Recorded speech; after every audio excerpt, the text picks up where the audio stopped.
ఈరోజు కేశవరావు గారు లేకపోతే ఈ వేదిక మీద ఉన్న పెద్దలందరూ అక్నూరు మురళీ గారితో సహా మొదలుపెడితే డాక్టర్ మర్రి చెన్నారెడ్డి, జైపాల్ రెడ్డి గారిని ఇలాంటి వాళ్ళను కూడా తీసుకుంటే ప్రభుత్వ పాఠశాలల్లో చదువుకొని వచ్చిన వాళ్ళు.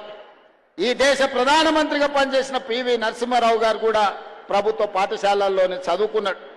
అందుకే విద్యార్థులారా, ప్రభుత్వ పాఠశాలల్లో చదువుకుంటే చిన్నతనం కాదు, ప్రభుత్వ పాఠశాలల్లో చదువుకుంటే ఐఏఎస్లు ఐపీఎస్లే కాదు, ఈ దేశానికి ప్రధానమంత్రి కావచ్చు, తెలంగాణ రాష్ట్రానికి ముఖ్యమంత్రి కావచ్చు అని మీ కళ్ళ ముందలనే ఉదాహరణలు ఉన్నాయి. మీరు చదువుకోండి. మన భవిష్యత్తును ఇంట్లో, భూములో, లేకపోతే ప్రభుత్వం అందించే సంక్షేమ పథకాలు మన భవిష్యత్తును మార్చవు. అవి బ్రతకడానికి మాత్రమే ఉపయోగపడతాయి. మన భవిష్యత్తులు మారాలి, మన తలరాతలు మారాలి, మన తల్లిదండ్రుల ఆత్మ గౌరవంతో తలెత్తుకొని మన గ్రామంలో, మన జిల్లాలో తిరగాలి అనంటే విద్యలో రాణించాలి. ఐఏఎస్లు ఐపీఎస్లు కావాలి, డాక్టర్లు, లాయర్లు, ఇంజనీర్లు కావాలి. ఈ దేశానికి నాయకత్వం అందించే నాయకులు కావాలి. అలా తయారైనప్పుడే మన ఊరికి, మన ప్రాంతానికి, మన రాష్ట్రానికి వన్నె వస్తుంది, పేరు వస్తుంది. అందుకే మిత్రులారా, ఎవరెన్ని మాట్లాడినా, ఎవరెన్ని విమర్శలు చేసినా, ఈనాడు విద్యాశాఖను ప్రక్షాళన చేసి విధ్వంసమైన విద్యా వ్యవస్థను వికాసం వైపు నడిపించాలి. కేజీ నుంచి పీజీ వరకు అద్భుతమైన విద్యను పేదలకు అందించాలి. విద్యనే కాదు, క్రీడలలో ప్రోత్సహించాలని ఈనాడు తెలంగాణ పబ్లిక్ స్కూల్లో నర్సరీ నుంచి 12th వరకు పెట్టుకున్నాం.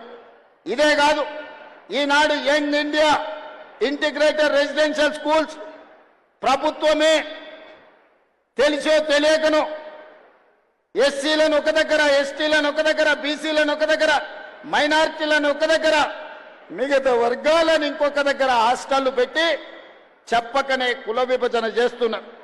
మన మధ్యలో కులాల మధ్యన గోడలు కడుతున్నారు. నేను ఆలోచన చేసిన, కుల వ్యవస్థ నిర్మూలన జరగాలంటే ఈ అడ్డు గోడల్ని కూల్చాలని young India integrated residential schools ప్రారంభించి SC, ST, BC, minority, upper caste అందరినీ 500 మంది విద్యార్థులను, 2500 మంది విద్యార్థులను 25 ఎకరాలలో అద్భుతమైన ఇంటిగ్రేటెడ్ రెసిడెన్షియల్ స్కూల్స్ ని డిజైన్ చేసినాము. ఈ రోజు నిర్మాణ దశలో ఉన్నాయి, తొందరలోనే పూర్తయితాయి. ఇలా చదువు ఒక్కటే కాదు, స్కిల్స్ ఉండాలి. ఈనాడు ప్రపంచంలో వైట్ కాలర్ జాబ్లు ఏవైతే పోతున్నాయి, ఈ రోజు బ్లూ కాలర్ జాబ్లు సృష్టించాలి అని అంటే శిక్షణ నైపుణ్యం ఉండాలి, వృత్తి నైపుణ్యం ఉండాలి. అందుకే ఈరోజు యంగ్ ఇండియా స్కిల్స్ యూనివర్సిటీని ప్రారంభించుకున్నాం. మన భారత్ ఫ్యూచర్ సిటీలోనే యూనివర్సిటీ తయారవుతుంది. డిసెంబర్ 9 నాడు ప్రారంభించుకోబోతున్నాం. ఇప్పటికే 1000 మందికి శిక్షణ ఇస్తే 1000 మందికి ఉద్యోగ ఉపాధి అవకాశాలు దొరికినాయి. అదే కాదు, ఇంతకుముందు నేను వస్తున్నప్పుడు స్పోర్ట్స్ గ్రౌండ్లో పిల్లలు కనిపించారు. వాళ్ళని కలవడానికి వెళ్తే ఆ పిల్లల్లో ఎంత నైపుణ్యం ఉందంటే, కాసేపు ఫుట్బాల్ ఆడి చూస్తే అద్భుతంగా హైదరాబాద్లో అకాడమీలో ఆడుకుంటున్న పిల్లల కంటే ఆరుట్ల గ్రామ పాఠశాలల్లో ఈరోజు ఫుట్బాల్ ఆడటమే కాకుండా ఆడపిల్లలు అక్కడ బాస్కెట్ బాల్ ఆడుతూ కనిపించారు. క్రీడల్ని ప్రోత్సహించాలి. 140 కోట్ల మంది జనాభా ఉన్న మనం ఒలింపిక్స్ క్రీడల్లో ఒక్క గోల్డ్ మెడల్ కూడా తేలేకపోతున్నాం. నేను సౌత్ కొరియా స్పోర్ట్స్ యూనివర్సిటీ ఆ దేశానికి వెళ్తే ఒక స్పోర్ట్స్ యూనివర్సిటీకి వెళ్ళి చూద్దాం ఎట్లుందో అని. ఆ క్యాంపస్ 30 ఎకరాలలో ఉంది. 30 ఎకరాల క్యాంపస్ లో చదువుకుంటున్న పిల్లలు ఆ దేశానికి 32 గోల్డ్ మెడల్స్ వస్తే, ఆ సౌత్ కొరియా స్పోర్ట్స్ యూనివర్సిటీ ఒక్క క్యాంపస్ నుంచి 16 గోల్డ్ మెడల్స్ ఆ పిల్లలు సాధించింది. 30 ఎకరాలలో ఉన్న ఒక యూనివర్సిటీ 16 గోల్డ్ మెడల్స్ తీసుకొస్తే, ఒక చిన్న దేశం తెలంగాణ రాష్ట్రం అంతా ఉన్న దేశం 32 గోల్డ్ మెడల్స్ తెస్తే, మిత్రులారా, మా యువ మిత్రులు, మా సోదరిమల్లు, మా చెల్లెళ్ళు, మా తమ్ముళ్ళు ఇక్కడ ఉన్నారు. మీరు ఆలోచన చెయ్యండి. 140 కోట్ల జనాభా ఉన్న ఈ దేశం ఈనాటి వరకు 75 సంవత్సరాల స్వతంత్ర భారతంలో ఒక్క గోల్డ్ మెడల్ తెచ్చుకోలేదంటే ప్రపంచ దేశాల ముందు తల దించుకోవాల్సిన పరిస్థితి దేశంలో ఉందా లేదా? ఈ చరిత్రను తిరిగి రాయాల్సిన అవసరం మన తెలంగాణ బిడ్డల మీద ఉన్నదా లేదా ఒక్కసారి ఆలోచన చేయండి. అందుకే ఈనాడు ఎవరు విమర్శించినా, ఏమనుకున్నా సరే అని యంగ్ ఇండియా స్పోర్ట్స్ యూనివర్సిటీని పబ్లిక్ ప్రైవేట్ పార్ట్నర్షిప్ లో ప్రారంభించడం 2034 ఒలింపిక్స్ లో తెలంగాణ రాష్ట్రం నుంచి గోల్డ్ మెడల్ సాధించే విధంగా మన పిల్లల్ని క్రీడల్లో తీర్చిదిద్దే బాధ్యత ముఖ్యమంత్రిగా నేను తీసుకుంటా అని చెప్పి ఈ రోజు మీకు చెప్పదలుచుకున్నా. ప్రపంచ దిగ్గజం మెస్సీ ఫుట్బాల్ ఆడే వాళ్లకు నిలువెత్తు దేవుడు. ఆ మెస్సీని హైదరాబాద్ నగరానికి పిలిపించి కోట్లాది మంది క్రీడలకు పిల్లలకు స్ఫూర్తినివ్వాలి అని నేను ప్రయత్నం చేస్తే అందులో కూడా రాజకీయాలు ఎత్తి విమర్శించే కుసంస్కారం ఉన్న వాళ్ళు ఈరోజు తెలంగాణ రాష్ట్రంలో ప్రతిపక్షంలో ఉన్నారు.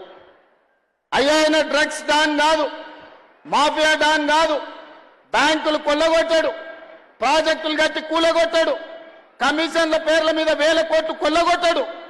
ఫుట్బాల్ మైదానంలో అద్భుతాలు సృష్టించే మెస్సీ తెలంగాణ రాష్ట్రానికి వస్తే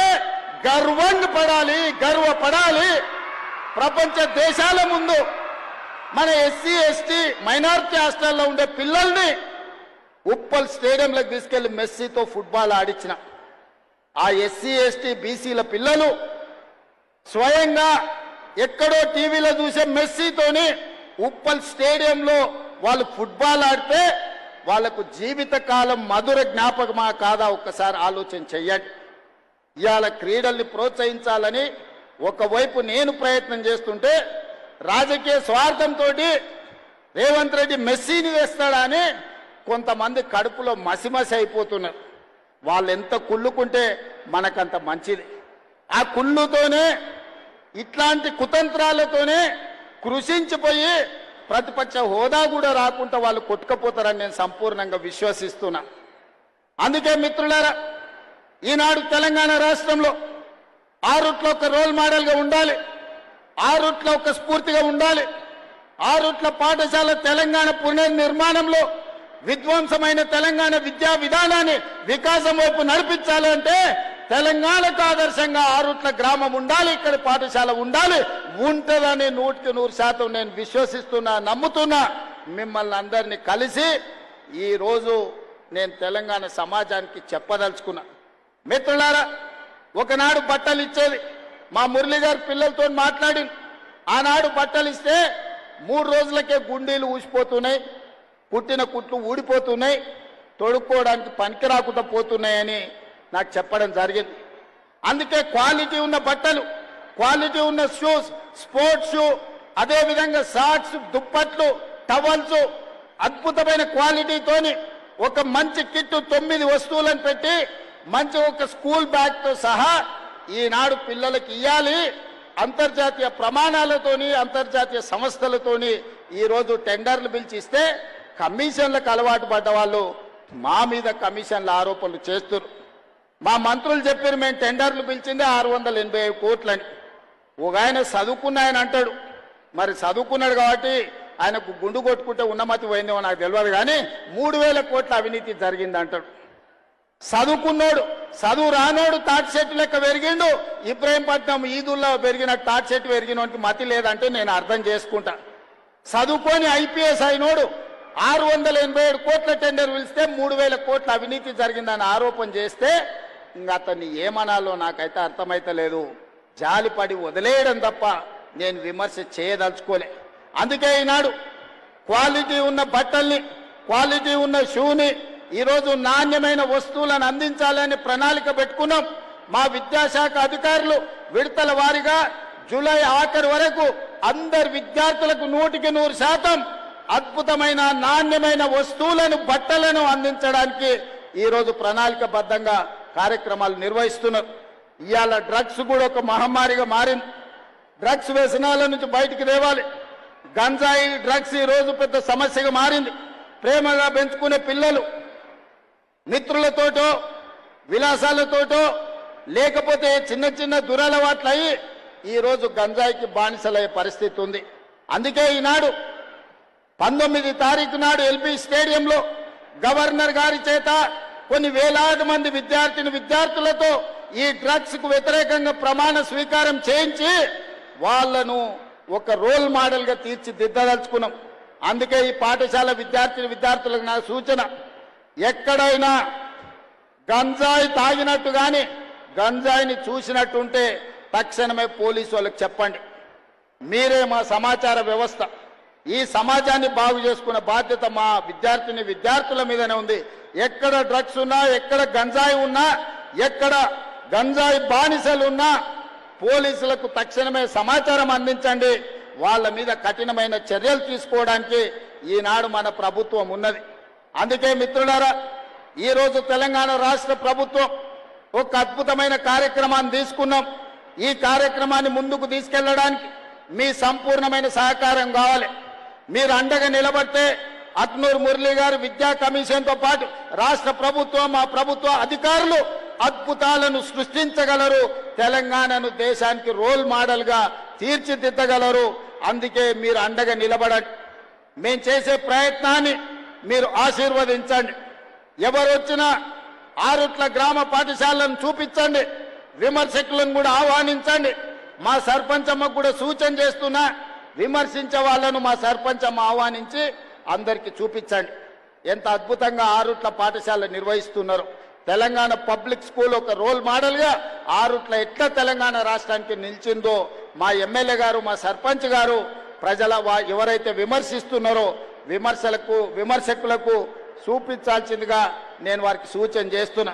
అందుకే మిత్రులారా, ఈనాడు ఈ పాఠశాలను ఆదర్శంగా తీసుకొని తెలంగాణ నలుమూలల ఈరోజు 27 లక్షల మంది డే స్కూల్లో కానీ రెసిడెన్షియల్ స్కూల్లో 27 లక్షల మంది విద్యార్థులు ఈరోజు చదువుకుంటున్నారు. వాళ్ళందరికీ నాణ్యమైన విద్యతో పాటు నాణ్యమైన స్కిల్స్ని అందించడంతో పాటు వాళ్లకు ఉద్యోగ ఉపాధి అవకాశాలు కల్పించడానికి రాష్ట్ర ప్రభుత్వం సంపూర్ణంగా కృషి చేస్తుంది. ఇంత మంచి కార్యక్రమాన్ని ఏర్పాటు చేసి ఇంత అద్భుతంగా తెలంగాణ రాష్ట్రానికి ఒక సందేశాన్ని అందించే ఈ కార్యక్రమాన్ని ఏర్పాటు చేసిన ఆరుట్ల స్కూల్ మేనేజ్మెంట్లో ఉన్న ప్రతి ఒక్కరికి మనస్ఫూర్తిగా అభినందనలు, ధన్యవాదాలు తెలియజేస్తూ మీ అందరి దగ్గర సెలవు తీసుకుంటున్నా. ధన్యవాదాలు మిత్రులారా.